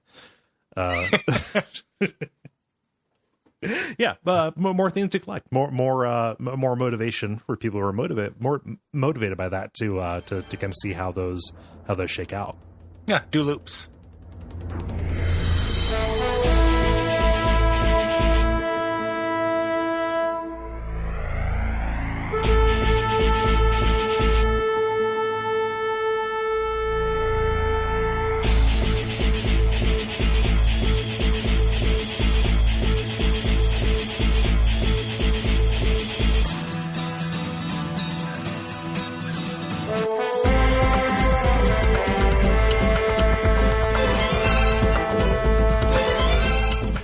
So the next couple of endings we're going to talk about are, you're more likely to get these earlier on than that, and they tend to be kind of incomplete versions of that one we talked about. Yes, the main ending that we heavily enumerated. So ending number 5, the Akadama ending, very similar to ending 1, and I mentioned this. I just need to mention it again, just so nobody thinks that I've been replaced by a scroll. I think it sucks that to get these endings you end up having to do largely the same thing. Yeah. Like, I know I mentioned that before, but just call it whatever you will. I'm not complaining about that with my usual vigor. That's the thing. If you remember the 999, Gary, like, it is definitely a thing that I really don't like, replaying something that I've already played. I just feel like you should be able to fast forward through the parts you've already done. This game, it's not as bad because it is such a short loop, and it does move really quickly. But like, I was really feeling it during that ending fight with the army during these things. Like, just like, boy, like, yep, this was barely different. More of this, like this is more, So, and I think that's true to a point. I think the ending fight is egregious, and we've already discussed that. I actually think it's better than you're saying. I think you might actually be. I feel like that's actually a result of the best ending and following the game through for the best ending, because in some ways the next 2 endings, which both end in fighting the government in the same way, go very similarly. But it's more natural to follow them. To get the best ending, you switch allegiances like during the first day. You go join one clan, and then at night you go and talk to the other clan, and it's real weird in some ways. It's counterintuitive. Yeah. I didn't do the best ending first. I did do these other endings. Yeah. Okay. I didn't do the best ending first. I did these other ones, which were more intuitive. So I didn't have that experience until I was trying to see the better endings, kind of for completionist's sake. Yeah. and it was that fight. But honestly, and this again, people say that this is me nitpicking all the time, but I just feel like it comes up a lot. It was just seeing scenes that I already seen that are required for multiple endings and not being able to fast forward through dialogue. Mm-hmm. Like, and I know that's minor. I know that like people, just like, oh, how can you be frustrated by something that takes only a few seconds? But it just many times over, right? Like I keep thinking about this idea that like for something to be a nitpick in a game, like, and by nitpick I mean a criticism that you shouldn't make, like it's not really worth making. It needs to be rare, because if something happens a lot, it's worth talking about. Yeah. Kind of no matter how small it is, it happens a lot. You're going to be dealing with it a lot. And I just wanted to be able to scoot forward through stuff like scenes I'd already seen a little bit quicker, and this is even down to like talking to the upgrade, talking to the blacksmith. Yeah. Things like that. Like I just wanted to be able to shoot through those parts quicker to get to the new stuff, which I genuinely liked. Mm-hmm. So it wasn't so much that I didn't do the main ending and then do kind of minor variations of it afterwards. I did the variations, eventually got up to the main ending, or by main I mean good, the golden ending. And it just there's just like a little bit more repetition than I wanted. Yeah. For a game that its strength was not based on repetition. It was based on having this variety of things you're doing. And when it does that, it does it great. I just wanted a little bit less of running in tracks, Mm-hmm. And I can definitely see that. And, I think the kind of thing we said earlier, which is the earlier the paths diverge, the better. Yeah. But like you will see that Suzu scene and interact with it somehow in every single playthrough. Yeah. Yeah. You will, there are a couple of things that happen pretty consistently through all playthroughs, and not being able to skip through those gets old. Going back to the comparison with Stanley Parable, some of the more egregious, some of the endings in that are more annoying to get are the ones that have you following the same path right up until a very late divergent point. Like, I want to see more. Let me separate earlier rather than later. That's exactly what I want from this kind of thing. And that ultimately, again, was to draw to the game that has the structure most similar to this that we've done, which is 999, where like it would do things where like, yes, you would, each subsequent playthrough, you would do different things. You'd end up in different rooms, you'd end up with different companions, but large portions of the conversations where everyone were together, unless it was exactly the same, you couldn't fast forward. So somebody would say, add one little line, and then the whole thing you have to sit through. Yeah. I understand that's something that the series got better about. Yeah. But it just being a thing that just provides a lot of friction to me. And I'm not just preternaturally impatient. I just want to get to the part that I'm enjoying. Like it only happens in games where there's a thing that I enjoy about it. Yeah. So anywho, I just wanted to get one final little, again, I don't want anyone to think I'm a scrawl.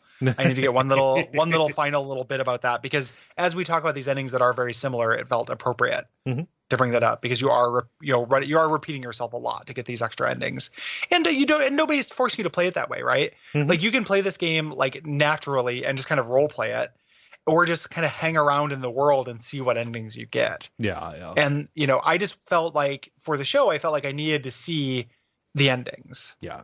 And that could be a function of the podcast more than just like an actual function of the game. And I'd be willing to admit that for sure. Like that is a possibility. I will also say that there is a truth to it in terms of the repetitiveness. If you were trying to discover the endings naturally, I actually think the first time I played the game, I did end up discovering all the endings I ended up discovering naturally, which means everything but the sellout ending. And just a peek behind the curtain, we have the endings numbered here. And ending 3 is the Akadama Kuroa together ending, which is very close to the best ending because both of the families are working together. And I pursued that and got that ending probably at least 4 or 5 times. It's a lot. Before I could figure out the golden ending. Because, again, you're trying to keep everyone alive. And so it's like, It just wasn't enough. Somebody died. This person died. This person died. What iteration makes that change? And in the end, the fact that it was don't save Suzu yourself, it was like, great. That's was so the very counterintuitive. beginning. Right. Yeah, that is so counterintuitive to have that be the right move. Yeah. Like, I know I need to work with both of these groups. I know I need to keep as many people alive and keep them from fighting each other. How do I do that? And it's real hard. Yeah, absolutely. Yeah. So what we have here is ending 5, the Akadama ending, which is very similar to ending 1, except the big difference is Kuribe dies at the Akadama mansion when you meet him. Either you lose the fight or you let Kichu do it. Yeah. And everything else is normal. Everything else is the same. You get to Tamagawa and you kill him, but the army forces actually, you win the battle, but not the war. The army forces over on the pass. Yeah. Because Akadama is not strong enough to team up and fight them off. Yeah. At the end, you actually get, on some of the, splash screens for the different endings, it will actually give like a tip from Suzu saying, oh, if only the Akadama family didn't stand alone. Like, it is giving you hints. It is nudging you toward what is correct. And I appreciated that because this was the first ending that I got, like, naturally. Because I wanted to side with the Akadama. They seemed on the up and up. Yeah, they definitely seem at first glance like the best of the group for sure. Yeah. Kind of a tying into that ending. Ending 4 is also, just another family not doing quite as well. So during day 1, doesn't matter so much, but day 2, you go to the foundry, and you side with the Kuro during this fight. Yes. And end up fighting alongside Teshin. And you kind of learn about Kicho's family status. This is a little bit of that Rashomon energy where you're learning these secrets. Yeah. So Kichu, the leader of the Akadama, is actually the illegitimate son of the leader of the Kuru. Yeah. And Hyuga has been manipulating them. I think that's how you pronounce their name. I say Hyuga, and it sounds like I'm announcing a Street Fighter Baby attack. Yeah. Baby Hyuga. Baby Hyuga, yeah. No, Hyuga has been manipulating Kicho in order to get him to attack. Saying like, hey, your dad is doing all this bad stuff. If you really want to bring back the way of the samurai, this is the way to do it. So the rawness of that relationship is being manipulated. And this is a long fight. Actually, you're going to be taking on a lot of people at this foundry, and it kind of culminates in this fight with Kicho on top of the foundry. Kicho's tough, like Kicho was able to take out Kuribe in one hit. And you're just gonna have to put up with that here. Yeah. Teshin will not kill him, right? The son, so you have to do it. And then because you have not done all of the intelligence work and you have not kept the families at their strength, the final battle with the army actually is a surprise. Starts at the Kuru mansion. It mechanically is very similar, but the Kuru are not strong enough to fight off the army without the Akadama. And it ends very similar to the last ending. Yes, where it's like you win the battle but not the war. You beat the final guy, but the army is not able to be held off. Right. Which of these endings did you get first naturally, Gary? 3. Gotcha. Yeah. So I could not conceive of the idea of not helping Suzo, so that kind of put me on the path. Gotcha. So and I wanted my sympathies were with the townsfolk naturally. And I like Dojima, and when I like his dorky glasses. His dorky glasses are very good. They're way too small for his face. Yep, I like that. He looks like The Rock, like playing a librarian, like in a movie or something. So yeah, 3. This is the one I got naturally. Yeah, gotcha. So let's talk about ending 3 because this is the one that requires you to help Suzu. The only one that requires you. Yep. So you help Suzo. You fight off the people who are carrying her off. This is also the first thing I got was Railroad ending, which is also on the path to this. Yes. But that was on accident. I didn't mean to ask to join Subahachi. It just happened. But you fight off Subahachi. You go to the station people, like they ask you to dinner. It's a restaurant. It's like a very cute scene. You learn Donadona's history and the like. And you're friends with them. And this is the kind of the philosophical thing. Like I was pretty confused by Dona as a character in this, because he seems like so explicitly a joke, but it actually makes a lot of sense to have an outsider who comes in who just states the philosophy because he's a fan of it. Like, it makes sense to have an outside observer be like, no, I've decided to live by the way of the samurai because of this. Like, it kind of adds a perspective. That's the name of this game. Exactly. It is what they're basically, one of the things they're fighting over. It's like the thing that the two families are, the reason why they're not at their strength and why they're at each other's throats, is this thing. So then you go. I think there's also an element of naivety of samurai honor, especially in this period. Painting him, again, when you fight him, he's not an incompetent fighter. He can actually be pretty tough in some of the fights. But his belief in samurai honor in this very strict way is shown as naive. And, in order to get the true ending, you kind of have to, go against it in spirit to match it in reality in some ways. You talk about how not saving Suzu, it leads to the best ending, and that's a subversion. I think this hints at that subversion, that following the way of the samurai strictly is just going to get more people in trouble. Yeah. Yeah, I could definitely see that for sure. Yeah. That there is a practical application. Yeah. So at some point during this, like next year, you're going to go off and talk to the blacksmith. And because you've been good with the townspeople, he asks for help, right? Like, you can always talk to the blacksmith, but it's only if you are a friend of the people that he talks to us. And he says, like, hey, I think something's fishy. Like, all the struggle that we have is very recent. Both families have traitors in them, and I think the government is actually playing them against each other. Yeah. What's funny about this is the dialogue here plays off of you knowing things that you couldn't possibly know in this go through. Dojima has incomplete information. Like, he says, I've got like the supposition about what's going on. Like, there's something weird with, Madame Murasaki. And you can say like, oh, is she, is she having an affair with this guy? That's not a direct example, but you can kind of like guide his reasoning, even though ultimately he is always on the right path. That like, there's something above and beyond the struggle that is tearing the past apart. And his supposition that like, yeah, the government is, trying to soften us up is absolutely correct. Yeah. So the army does arrive at this point. You're with him. You walk over to the bridge, and ninjas appear, and you find out that Suzu has been kidnapped, which is no good. We like Suzu. So you fight through the Kuro mansion where she's being kept.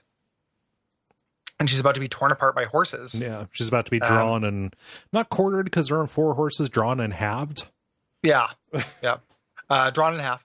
And you end up in the typical long protracted fight here at the end, and with Tamagawa. And once he goes down, the army still manages to overtake the pass. Yeah. So you've again, you've done something good. Like, I felt good about saving the people and siding with them, but it wasn't enough. Yeah. The army still comes over and, presumably isn't good. Right. Yeah. Regardless, I mean, like, the best one of these for the townspeople is the golden ending, because it's really just kind of the status quo. And as long as the Kuro and the Akadama aren't fighting, they're not going to be in the middle. A lot of these endings result in oppression for the townspeople. Yeah. Yeah. But yeah, like the thing that makes this the bad ending, the thing that makes this, a little bit worse than the others, or different than ending 2, is that by fighting Subahachi at the start of this, you rule him out of the end fight. Yeah. Yep. I got this ending when I was going for ending 2, because ending 2 requires you to rescue Dawn, and that is a stealth mission that I fucked up very, very badly. Yeah, I didn't actually end up getting this one. No, I didn't. I couldn't get it. Yeah, so I feel bad about that, but I tried. Yep. Very similar to ending 2. You leave Subahachi alone when he's abducting Suzu. evening of day one, go to the restaurant, and Suzu asks for help because Don is missing. You say yes, and you go and do this mission to the Kuru mansion to rescue him. Mm-hmm. There's a lot of stuff here too. I was reading about it online. Like, there's some business you can do here while stealing from the Kurus. No. At this point, and get like a big money boost as well here. Yeah, I didn't do that. I just read about it. That's listed as a money making strategy if you're trying to do big upgrades. Yeah, this is where I ended up killing Subohachi here. Because I couldn't find where Dawn was, probably because I was spotted. I'm not sure exactly how stringent the stealth is, but I was like cutting my way through the walls in the Kuro mansion. Subohachi's like, "What the hell are you doing here?" Like, I'm fighting and killing you. You went exactly. down. Yeah. Everything else happens the same.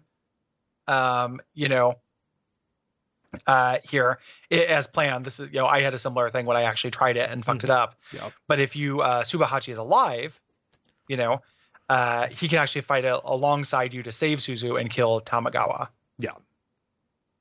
So Tamagawa's dead, Suzu is downed, but Subohachi's here. I can't quite figure out what Subohachi's relationship with Suzu is. They seem to be pretty fond of each other during this ending. But yeah, it doesn't line up for me. Yeah. I'm not totally sure. Yeah. And I didn't manage to actually get to the ending of that. So, right. Yeah. And then as we foreshadowed, you can also just walk. Yep. At any point, just get the hell out of Dodge. Yeah. Literal Dodge. And that's Way of the Samurai. Yeah. Closing thoughts, everybody. Peter, what closing thoughts? What have we not talked about? What do you have that you still want to say about the game? What is do you feel like there are is this a recommendation? If so, are there caveats from you? What are your final kind of thoughts on this? I think it's a recommendation for anyone to play. Again, just because the time investment works so well at seeing how interesting this is. It's really cool that iteration cycle is so short, and if you've got a PS2 that works, it's an interesting game to pick up and give a try in that way. One thing we never mentioned was Suzu's crazy grandpa, because he doesn't matter, but there's kind of a crazy racist grandpa in the game. Did you know you can kick him for a full health up whenever you want, basically? So I liked him as a receptacle for a healing vegetable. Harvesting shrooms off Gramps. Yeah, Grandpa Shroom. Yeah. I don't think it's a mushroom. I think it's like tofu. And it's like there's only a couple places where you can get that item in the game. I'm not quite sure what it is, but it seems like it's some kind of cooked tofu from what I can tell. And it's the only item in the game that fully heals you no matter what. Mm-hmm. Like it's 1,000 health. The text on the bottom, regardless of what you eat or what your health is before, tells you how much health something heals, and that one says fully healed. Oh, okay. And there's two of those in the game. One of them you get by beating up an old man. Yep. You're probably taking his medicine, which is bad. Yeah. You're beating up for his Social Security, honestly. It was prescription tofu. Yeah. Tofu RX. Healing tofu. We learned a little bit about him too. We find out how Suzo was a war orphan who was taken in by him, right? Yeah. So, but yeah, this back refers to that as the yellow blob. Oh, yeah. They say they don't know what it's called, so yeah. I doubt the veracity of that. Yeah, tofu is probably appropriate enough. Yeah. Yeah. I feel similar. I think this is definitely worth playing. I think it's cool. I like it. I really want to check out the second one and see if it addresses some of that stuff. But it's the investment is so svelte, and you get what's really neat about it pretty quickly. Yeah, I think. It is, feels relatively unique in games. Like there are games that do this structure, but not with this genre. And I'm saying that as somebody who, the combat clicked with in a mild sense. Yeah. If you play this and the combat is your shit, you're going to go nuts. There's a lot here for that. There's a lot here for that. If I love that they made that, semi-optional to the core enjoyment. But if you it's such a huge bonus if it works for you. You'll lose your mind. It's so easy to turn the difficulty down and just get the core enjoyment of the branching story. But you can also turn around and, after a couple of playthroughs with the same weapon, taking it to Dojima, leveling it up over and over again. I mean, your weapons can get pretty insane. And, we talked about, you talked about 2 of the weapon upgrades. The third weapon upgrade you can do is just upgrading its durability, which is nothing but a good thing. Yeah. And once you get weapons up to their max durability, which is 5, some of those more powerful moves that will potentially break them won't anymore. Yeah.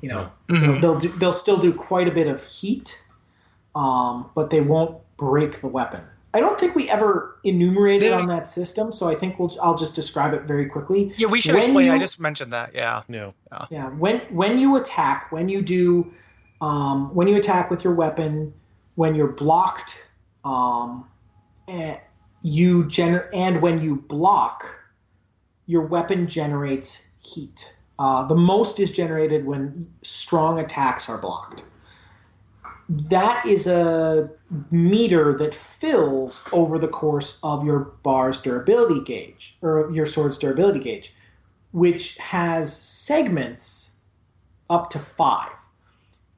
If the red fills, the last segment breaks off. So let's say you had 4, you fill it all the way, it breaks.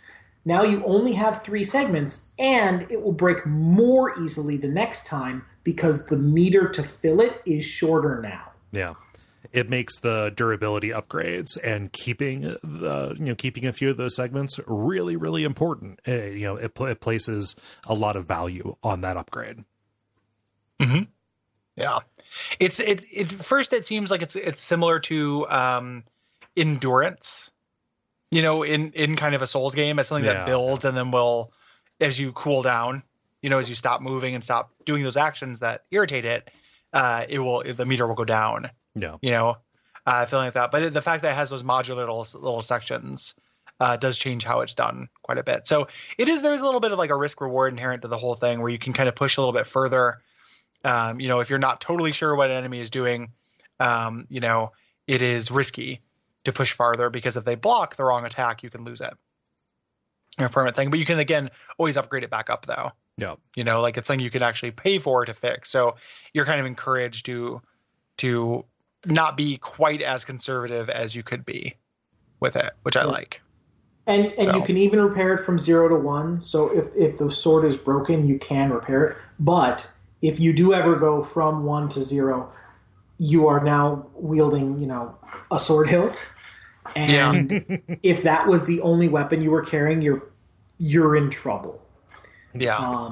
A lot of the times that'll happen fighting multiple enemies, and maybe you've killed somebody already, so at least you can kick a sword, which causes it to do this crazy spin flip, which apparently you can catch to add it to your inventory, and then, go and switch to that weapon, so at least you've got something, but most of the Mook swords aren't very good.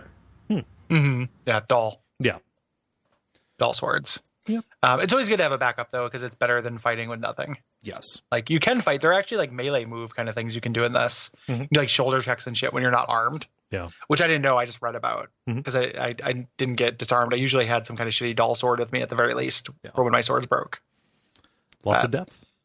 Yeah. Yeah.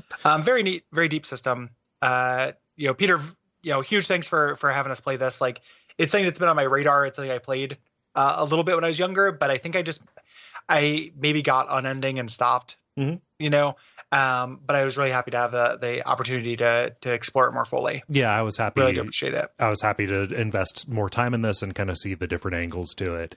I sometimes enjoy the Groundhog Day loop in games like this, and to see just a really good implementation of that structure done with this genre of game. This is, special. And the fact that it kind of hit as early as it did, it is worth noting and worth playing. Absolutely. Yeah. Yeah. So big thanks. Is there anything online or any presence or project or anything like that you'd want to plug, Peter? No, nothing on my end really. Yeah, perfectly fine answer. I always say that. I always feel worried that when I say that, someone's going to think that they have to. Right. You're better off. Just stay offline. It ain't good.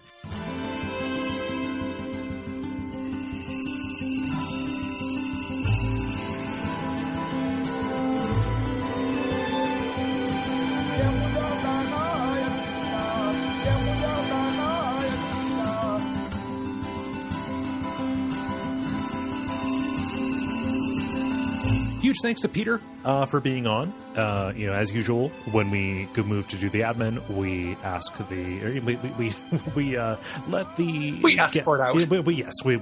We ask for them to leave. No, we do not force them to listen to us show for our stuff. But Peter offered a lot of insight that we didn't have from all of his time with this game. There's a lot to it that is not apparent on the surface. So his expertise was very welcome. Very appreciated. So thank you, Peter. Yes. If you have anything to say about Way of the Samurai, Final Fantasy V, or Wolfenstein: The New Order, hit us up at duckfeed.tv/contact by the 15th of August. Yes. The 15th is always the deadline. Similarly, if you have thoughts about our games for September, including Gunstar Heroes, Fire Emblem: The Sacred Stones, or Half-Life 2, then you can write in by September the 15th. Again, duckfeed.tv/contact. If you have thoughts about multiple games, please keep it to one response per game, or one game per response. There we go. Yes. And probably one response per game. Maybe you don't need to just write in like multiple emails about each game. Write in one. Half-Life subject. Half-Life. Weed gummy rules 1-to-1. On the other hand, Peter, as you noticed, he requested this and guessed it on the episode. That is a Patreon reward. If you go to patreon.com/duckfeedtv, we offer a variety of rewards at a variety of different levels. The most common, most of our backers are at $5, which gives you the access to the premium episode of the show per month, 2 complete shows, Bonfireside Chat and Unfilmable, and then bonus episodes of Abject Suffering per month. And you just get more extravagant things as you go up from there. So things like being able to dictate episodes of various shows to guesting on them, and also the warm, fuzzy feeling of supporting your boys. Yeah. So that's patreon.com/duckfeedtv. Due to the success of patreon.com/duckfeedtv, we are throwing our first ever fest, and that is Duckfest, and that is on August 31st at the Clinton Street Theater in Portland, Oregon. Find more information at duckfeed.tv/Duckfest or /Duckfest. We would love to see you there. Please come out. When you buy your ticket, there is no convenience fee or anything like that. You just get a pin that gets you into the show. It is a well-designed pin, I think. I would say that because I designed it. It is attractive. I think you will like it. Yeah. And get a little swag bag of goodies and stuff like that. It's, as we mentioned, just $15. It's a whole day of podcasting. 6 Duck Feed shows, and 2 non-Duck Feed shows. Locals Pitch Please and Spec Script, who are very funny, are also going to be performing. We're also doing an after party at Quarter World. Afterwards, where Cole and I will, after having talked all day, will be thirsty, but we'll yell over arcade machines with you as you made the trip out. Yeah. And we appreciate it. We recognize that it's not, not everyone lives everywhere. Maybe take this opportunity, take a little vacation to Portland. Yeah. Beautiful city, wild summers. The page duckfeed.tv/duckfest has a small little guide that Gary has written about cool things to do in Portland while you're out. Mostly focused on food because I'm me. And because, you're going to be busy sitting in a theater, eating popcorn, watching us. But but you'll have to eat. And it's a great time to visit. And we just really love to see you there. Yes. So cool theater too. And you can drink during the day. I feel like I was like, should I drink? Should I not drink? I'm probably gonna have a couple of drinks. like not at like 9 a.m. Right. That would be crazy. That'd be irresponsible. Yeah. But I feel like, 2 or 3. Oh, like a post.